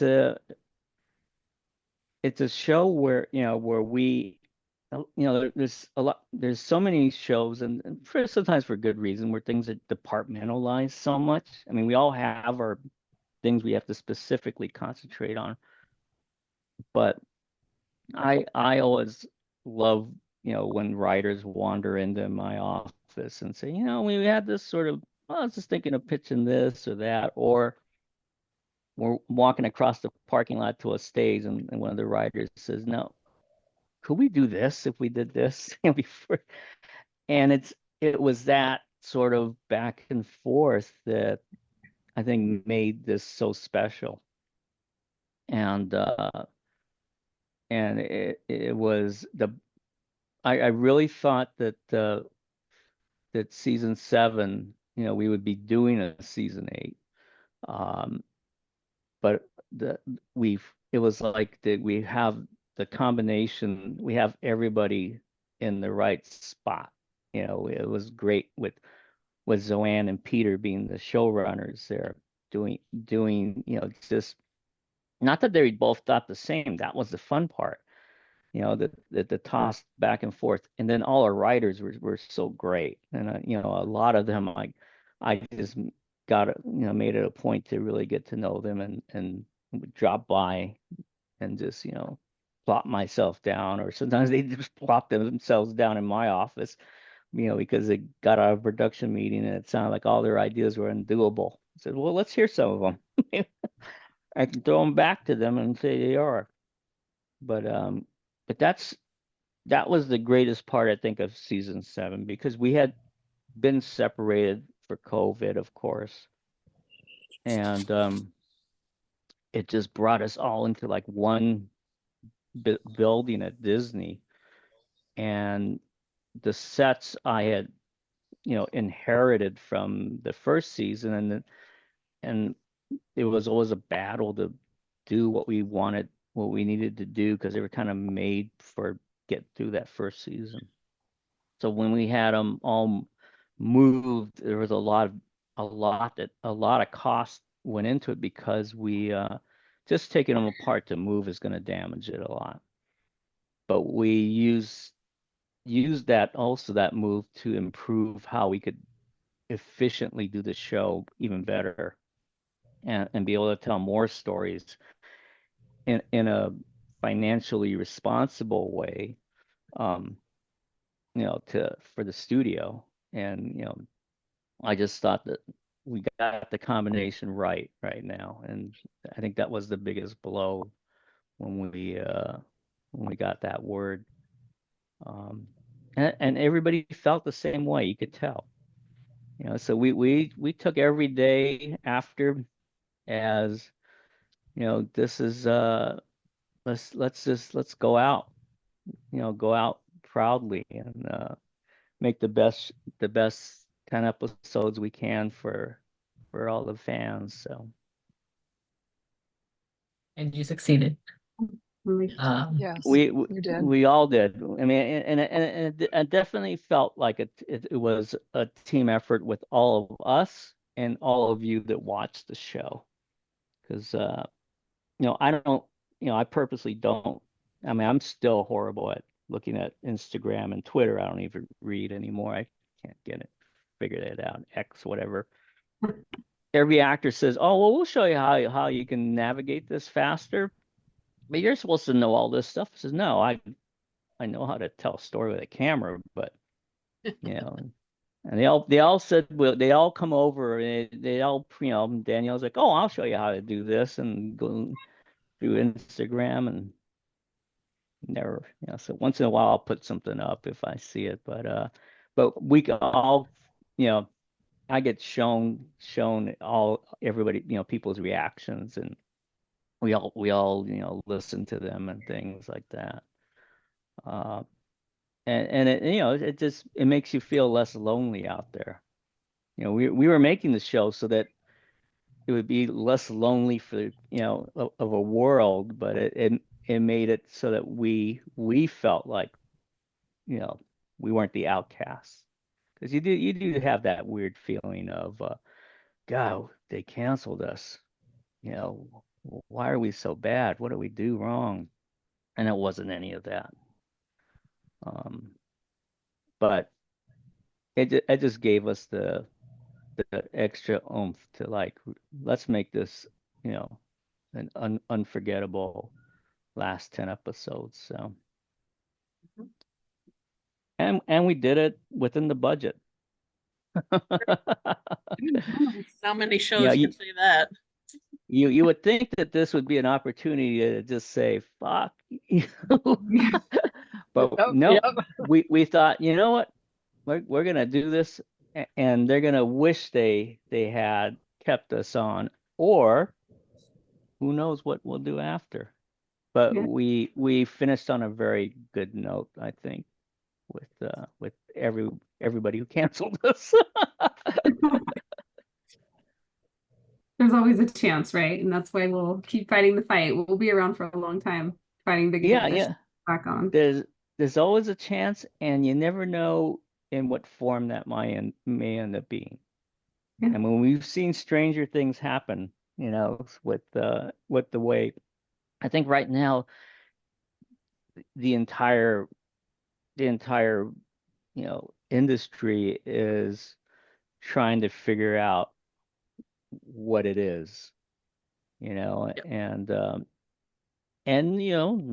make a good decision, make a bad decision. Um, I think that sometimes some of those decisions are just too radical. Where I'm usually the guy saying we're not making decisions fast enough. But but it's knowing that we're able to do Station 19, the way we did it, and it it gives us that confidence that hopefully we can all work together, or at least a lot of us, and do something else for everyone. So Yep. Okay. So we all know that Station 19 was special. And it wasn't like every first responder show we see out there. The stories, the diversity behind the scenes and in front of the camera was so organic and so natural. And it was, like you said, all these pieces fell into place to make this beautiful masterpiece of a show that led to a global impact, reaching millions of fans across the world. Um, what would you like the legacy of 19 to be? that we were authentic. We tried to be very authentic, uh, both with the characters and with procedures that they had to go through. Um, we really, I mean, and I think that's where it was unspoken, with the writers and with myself and the crew, behind the camera that were creating the visuals. We wanted the visuals to be authentic because then we felt that the stories were too. So, that's I hope we're remembered for breaking the mold of we're classifying you as a genre show. Yeah, it wasn't a fire rescue show necessarily. It wasn't. It had elements of everything. Whatever we needed to make that episode story work, and we didn't hold ourselves to a rule of this is the genre of this. So It Yeah. was a reflection of reality in life. yeah, Everything, every part of life has a little bit of everything. exactly. And that's, I think, it wasn't like we had a manifesto that said that, but we all, I think, took it upon ourselves to make it that you don't know what's going to happen in life, so maybe we can help people deal with the unknowns. Oh, that's so beautiful. And it's true. It's Perfectly said. definitely a show that everybody found pieces of them that healed and celebrated, and it brought a lot of people together. Um, if the show were to get picked up again in the future, or there's a spinoff or whatever, what stories, Daryn, would you like to see play out? What one would you have been excited for? Uh, I always like seeing where Andy would go. What, you know, I mean, I think the way we ended the show was great. Doesn't mean we have to pick up where it was there. It could be we know that that's where that ended up, but what happened in between, you know? Right. So, but I think it's it's so hard because what made it again what made it so special was everybody's journey happened with each other around, and uh it's it's it's hard to see um, without that dynamic, if we were to take somebody's story. But I think everybody would, the Andy Maya relationship of Andy being, being where she is and Maya being captain, and with some of the newbies, if there was a reflection of others in there, you could play that to a certain extent and maybe save them some agony from stuff. And then maybe they're so different that you think you did the right thing by the experience of the previous Station 19 members, that it was the wrong advice because everyone's different. So I think the thing that binds them is having to face up to a life and death situation at some points in a in the shows or in the episodes. Um, but there's a lot of other different kinds of people out there. It's just finding what those characters are. But I think that people would genuinely be interested in how Andy evolves. Uh, it was interesting for me seeing how our actors have all evolved. Um, when I look back at some of the uh, episodes from early on to where they are, and just seeing how they all have grown and shown us different sides of what they're about has has been has been something that doing movies you don't really get to do, but doing a show for six some odd years you do.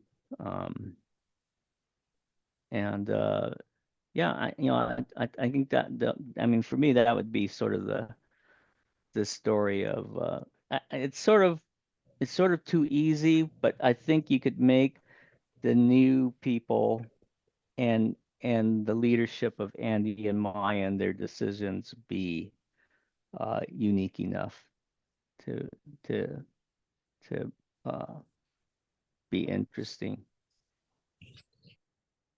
I like that. Yeah. Speaking about going backwards to the earlier seasons, can you Hmm. talk a little bit about some of the challenges you had doing Crazy Train, which is one of the fan favorite You know episodes? what? I did not know that that was one of the fans' favorite episodes.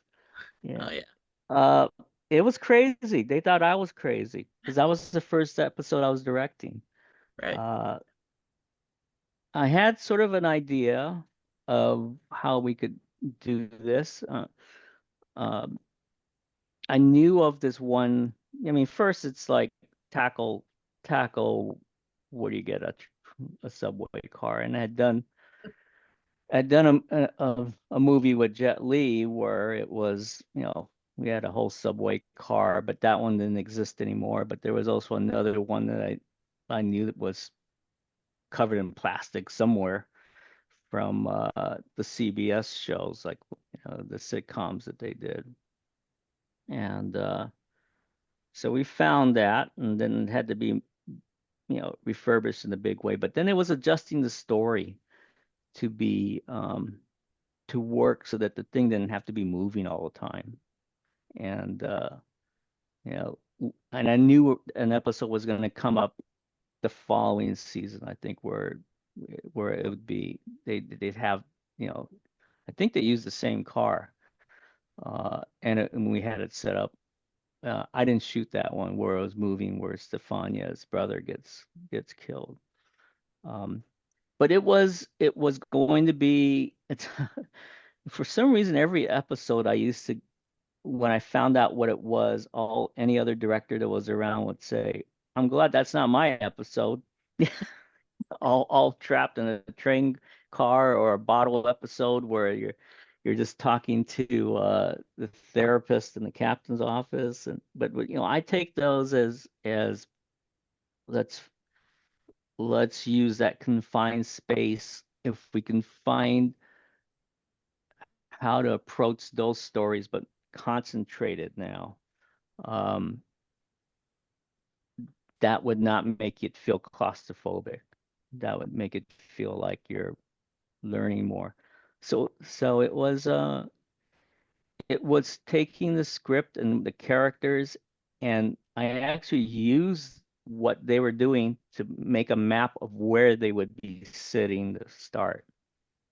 So I kind of worked backwards. I knew they were going to gang up on on the two of them at one point. So I made sure that their travel was that if a certain person was going to be treated for something was here, here, here, so they would sort of end up in that way. So that kept some of the movement going. The the challenging part was going to be the medical, having to do that. And that's where, you know, I I had to figure out how can I get this, get them to be acting and reacting to more than just the person they're treating, uh, as they're doing the medical work. So luckily they agreed to it. Uh, uh, I had both actors work with Christy, our med tech, for like an hour, a couple hours every week between times they were doing that, just to get the medical down for each scene. And that made a big difference, I think, because when we got to that, they knew what they needed to do with it, and they can just then concentrate on just acting, and we could connect it all, which we usually don't get to do as much. But it was, it was one of those episodes of do I deliberately kept the camera at an eye level when you first walk in, and as it deteriorates more, the camera gets lower and lower till we're on the ground with them. And I think that, just trying these things to tell the story was how I kind of went at it, and then did a lot of did research on it all. And who knew there was going to be a pandemic? True. Because everything that we did was exactly by the book. Because I you know knew what the rapid PCR tests were, which we ended up taking ourselves and things like that. Um, but that also gives you that, again, it gives you that confidence to then go about it. I knew what the protocol was for the CDC, and then just work that in with the actors, getting the rehearsal for the medical and other things. Um, and I knew uh, that they both, Danielle and they're both, and Gray, were both a little nervous about the whole thing, that it was going to be, they were going to be the principal people in there, but in that train car only.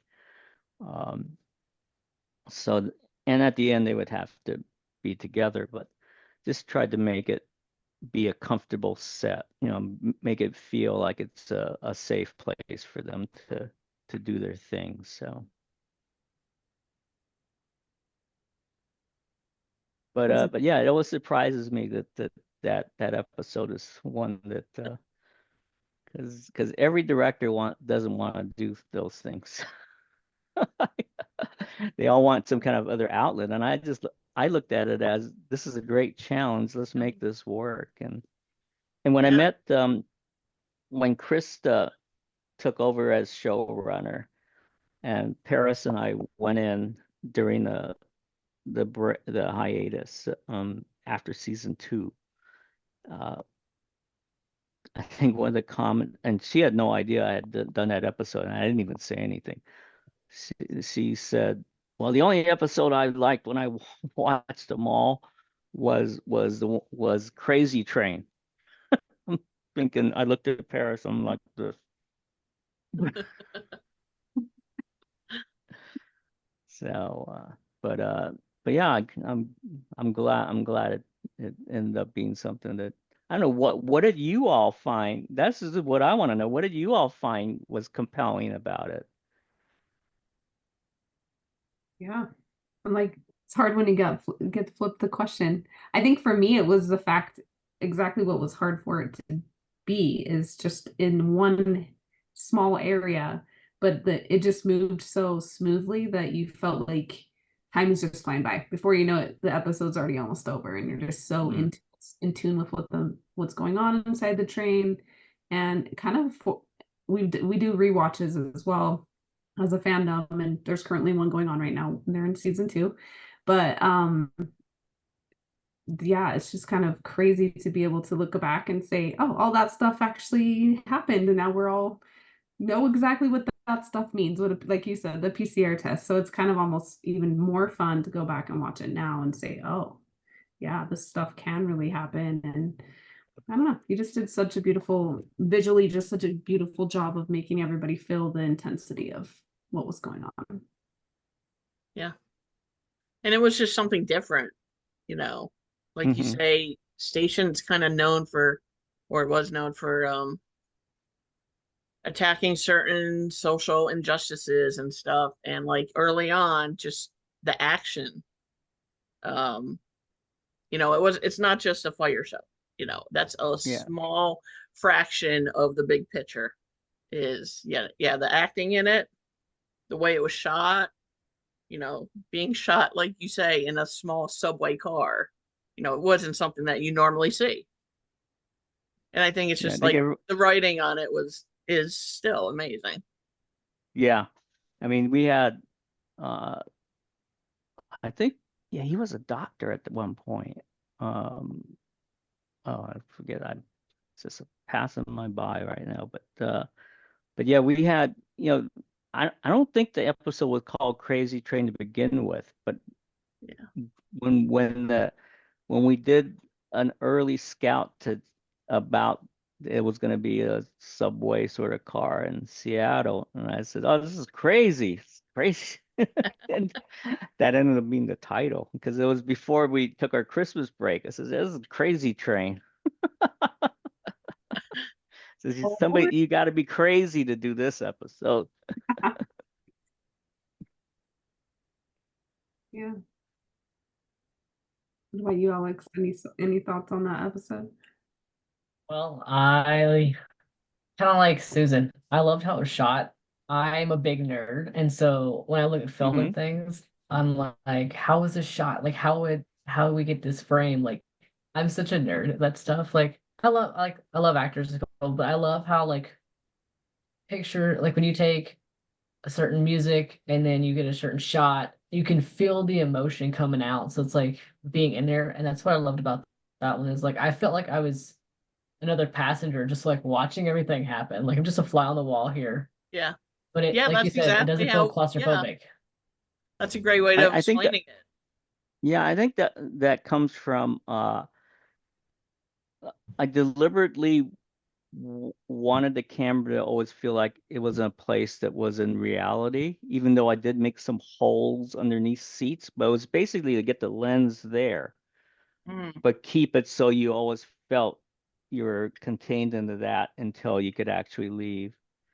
And we only had that one car, but I made it very subtle. When they first walk in, you could see another car behind them with people moving around.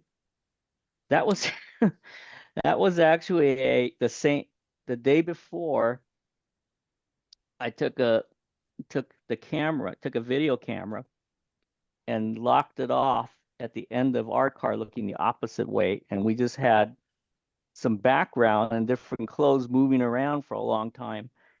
And for that shot where they first walk in and you see the window of the car behind, it's actually a flat panel TV that turned vertically.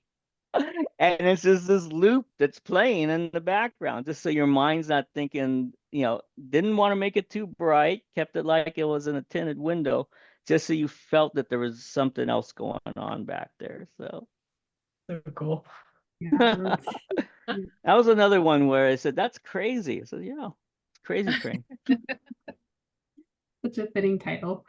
That's fun. All right, should we ask some of the fun questions? Sure. Fun. Well, not that those ones weren't fun, but these are just like little one. One question that we like to ask everybody is, do you collect any items or things? From the set? I mean, it could You be mean Or in like general. You mean like steal things? No. Well, okay, let's start there, Daryn. What did you steal from the set? I actually didn't steal anything from the set, but Oh. at the end of the season, I don't have it here. I should have brought it out. The crew, my camera crew, after we finished our second season, had the slate with all the actors and them sign it, and I thought that was pretty cool. That's cool. And then one year, I guess they thought I was eating a lot of peanut M&Ms because I got a big jar of M&Ms that I still keep around. And Did they come from Maya's did they come from Maya's locker? That's where it started.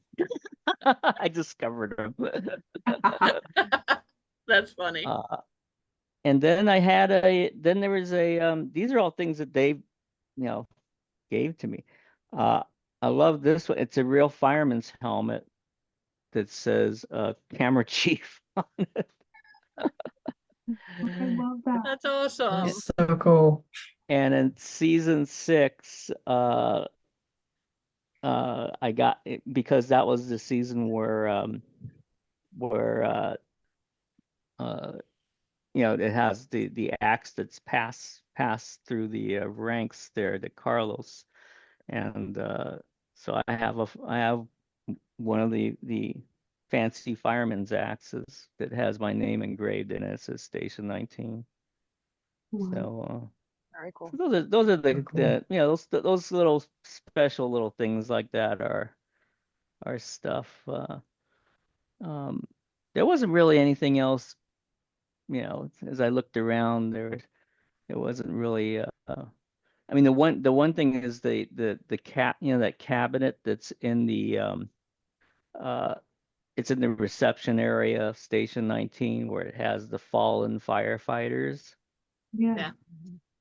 They always joke that they should give you that cabinet because most of the fallen firefighters were episodes I directed. Oh. What did one of the writers say? I think it was Leah said, "You're the angel of death." So anytime the cast knows that you're directing an episode, they wonder who's Someone's gonna die. Yeah. Aw. It's funny. Okay. What is the last show or movie that you binge watched? Oh boy. Let's see. What was it? I did binge watch something, and I was disappointed I got to the end.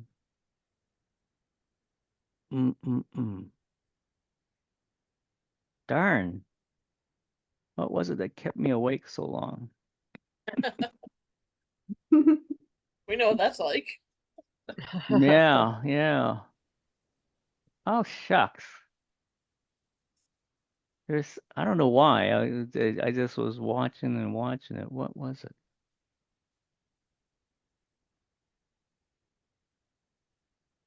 Oh God. Well, you got me there. Yeah, I don't remember. There was one show, maybe because all the streaming shows are mixing up in my head now. There was one show that I kept. I mean, there are shows that I get disappointed when it gets to the end. They didn't make any more episodes. Uh, but We know what that's like. yeah, I know. I'm like, I sympathize with those. Yeah. Um, it's usually something that has humor in it. Find I need a lot. I need more things to laugh at. Uh, God, I don't remember. What was the last one? Ah, I'm drawing blanks. Okay. We'll skip it for now. You'll think of it. All right, what Um, else you got? what are some of your favorite foods? Oh boy, I like everything. I have a soft spot for Mexican food since I grew up, in East LA. Um, so I'm always looking for a good burrito. And other than that, I like everything else. Uh, dim sum's great on a weekend morning. Sushi's good all the time, although I get a little tired of it. Um, and yeah, I was into the noodle thing for a while, different types of ramen. But yeah, I think I always try to find something, either a nice crispy taco with shredded beef or a great burrito. It does sound Yummy. good now. I know that question always makes me hungry. I'm like, Forever loving tacos. It's my favorite food. I love Yeah. tacos. Um, Oh, I also like good barbecue. Forgot about that. ooh, a good yeah. barbecue. But for somebody from Tennessee's got, yeah, I don't like the ones that they take the shortcuts. It's gotta be cooked long enough at the low temperature, just right, where it comes off the bone nicely. Mm. Has to be falling off. I learned that while I had spent 4 months in Memphis.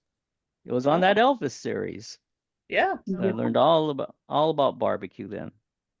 There's no Memphis barbecue barbecue. like Memphis barbecue. Nope. Yeah.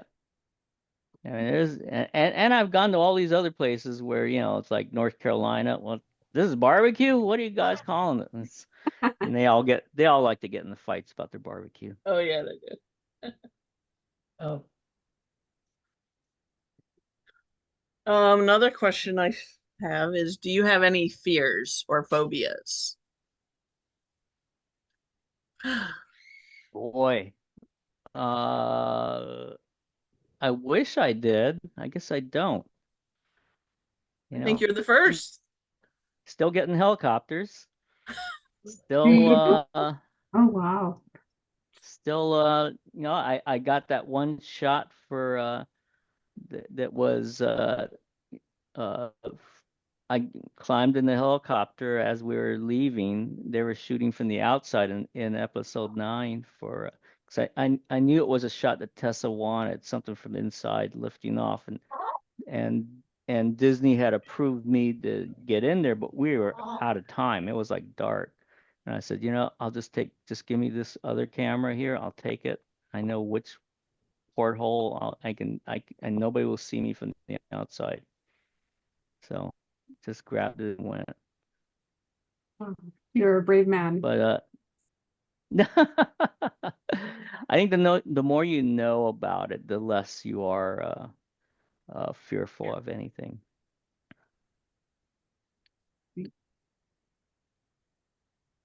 Let's see, what's your most prized possession? Most prized possession. Well, it's not like I possess or own them, but I think it's my wife and my son. Yeah. oh, They they've had to put up with my shenanigans of shooting everywhere and whatever for forever. So That's the best answer. I love that. Yes. How old is your son now? he's in his 30s. So he's seen it all from a little kid on the set, Right. being babysat by Martin Short in Puerto Rico to now he actually likes he's actually pursuing a career being a colorist. So Oh, Wow. nice. Very neat. Awesome. Oh.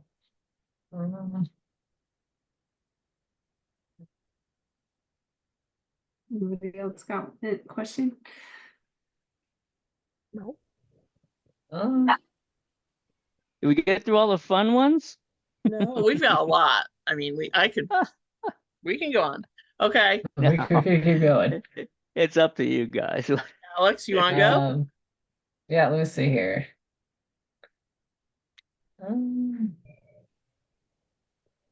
which actor would you want to play you in a movie about your life? Oh,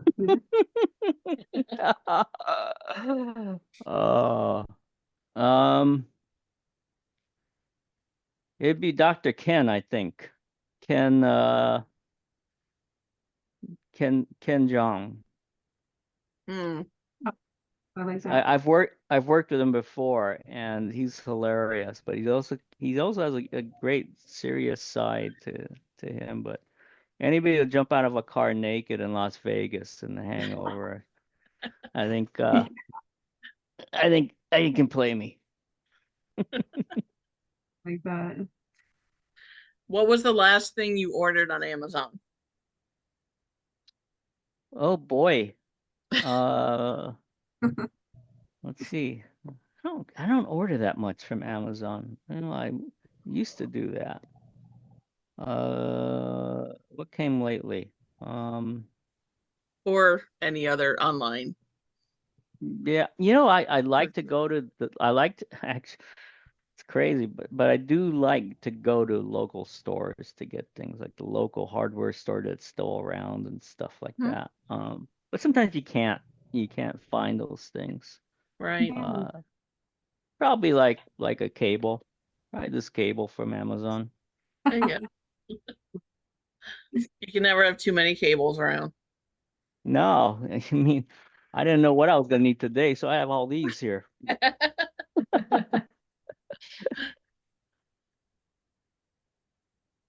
Let's see. What would you, if you could tell your 18-year-old self any advice, what advice would you give yourself? Oh boy, you're not a psychologist, are you? No. No, we're That's not. like the big question. Uh, I would I would say, uh, just uh, follow your heart and be good to everybody, Yeah. and don't worry about doing things. Don't worry about trying to impress people with just do your thing and just be a good person. It's great advice. For any age. I know, I'm like, noted. Yeah, for any age. Now you're the psychologist for us. We're like, okay, cool. Yeah. I like that. If you could have any superpower, which superpower would it be? Uh, I don't want to live forever. Um, Superpower. I guess being able to fly. You get to look at things from a different perspective. Yeah. See, and that's coming from someone that's afraid of flying. And I don't know how you can still get into a helicopter after you've had like an accident like that. I'm like, you must be the bravest person I know, honestly. No, it's just it's a sense of free. I've always done it because it was a sense of freedom. Yeah. It can, you know, go where I want it to be for a shot, and I got used to being outside the helicopter, so that was always fun back then. Wow. But Pretty but cool. it's just knowing, knowing what you can do, and not and knowing and you get a sense of what's safe and what isn't safe. It's weird. You pick up this sort of this sixth sense about it all. Like, yeah, I don't know what it is, but this isn't a good idea. And Mhm. anything, so. Makes sense. Yeah. Tiffany, do you have any? Um, let's see.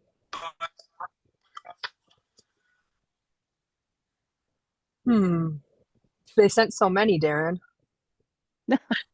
I want to get a good one. You guys cover a lot of ground. Yeah, we get a lot of good fan questions that come in. No, you guys can pick one. It's okay. If you could be the best at anything in the world, what would it be? Hmm.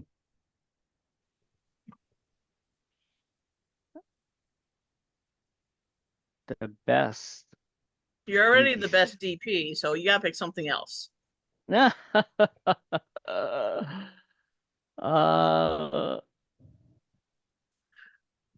Or what is a skill you uh, think you would like to excel at that you haven't?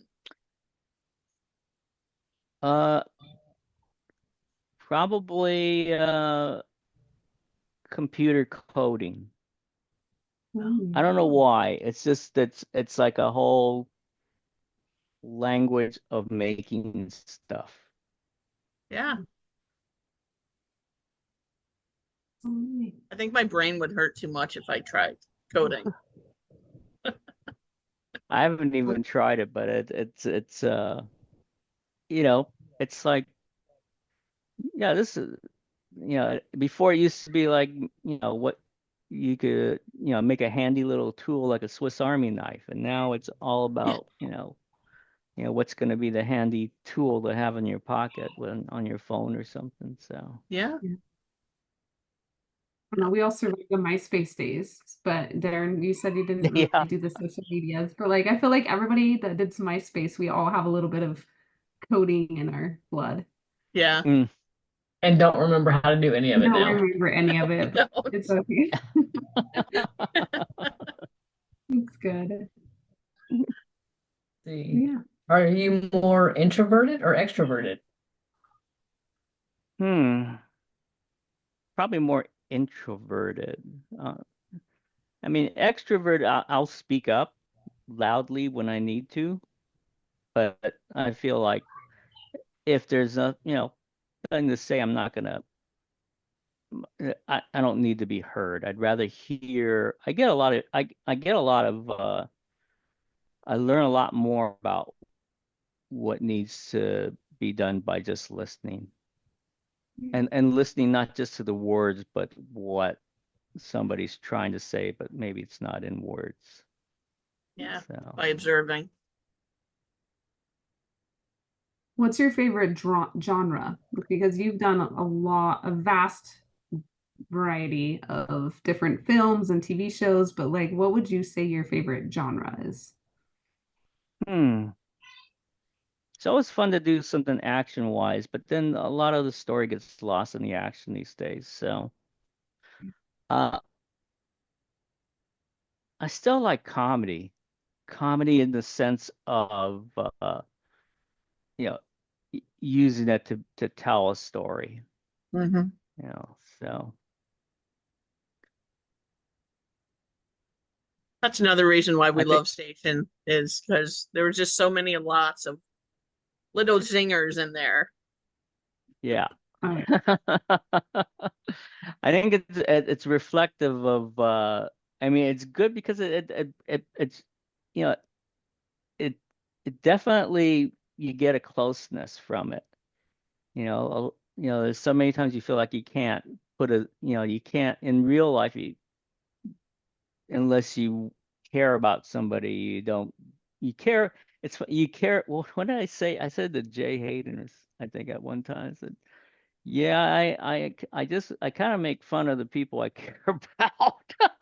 That sounds horrible, but Yeah, it's but an it's expression just of yeah, it's just making each other laugh, that kind of thing. So Oh, I got one.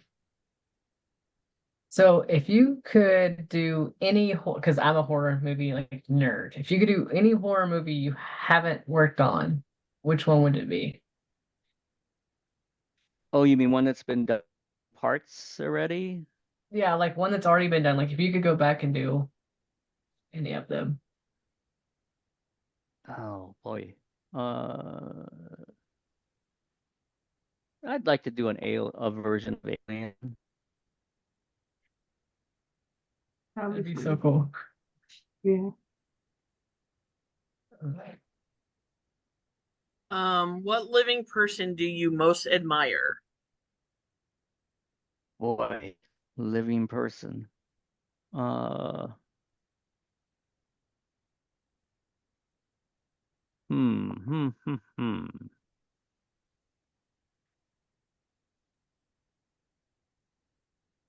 That's a hard one without it getting political either. Uh, and there's different people that I admire for different things too. Because I do admire a lot of people for different things. And uh, hmm. I always admire people who have accomplished something out of adversity, or where all the odds were against them and they overcame it. Um, but every time, it's a tricky one because every time there's somebody I think I admired and they do something stupid. Like, boy, I call that one wrong. Uh, Daryn, we uh, better not see you in the news tomorrow. yeah. Uh, just kidding. Well, nobody's perfect, but True. yeah, I can't think of somebody in particular. Okay, that's fair. I like that.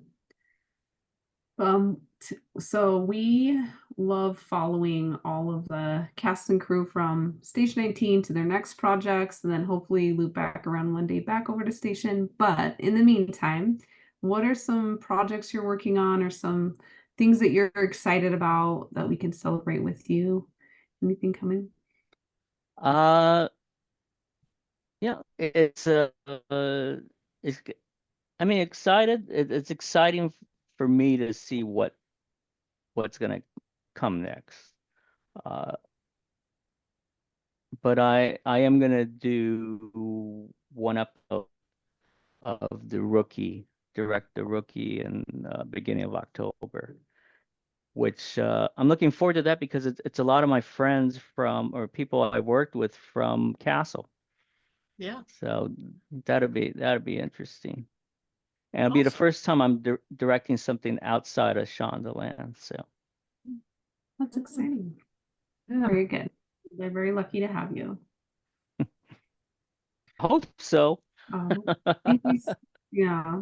Well, thank you for hanging out with us today. We're really, really grateful that you reached out and that we were able to have you on. It was one of our goals when we started doing this and got the opportunity to have, like, who would we like to have that seems so far-fetched, but we would be excited. And you came up, and the fact that we got the opportunity to sit with you today and to ask you all these fun questions and to hear about your expertise and the special eye that you have for the magic behind the scenes just meant the world to us. So thank you most of all for hanging out with us. Thank you for the magic that you brought to our screens every Thursday night.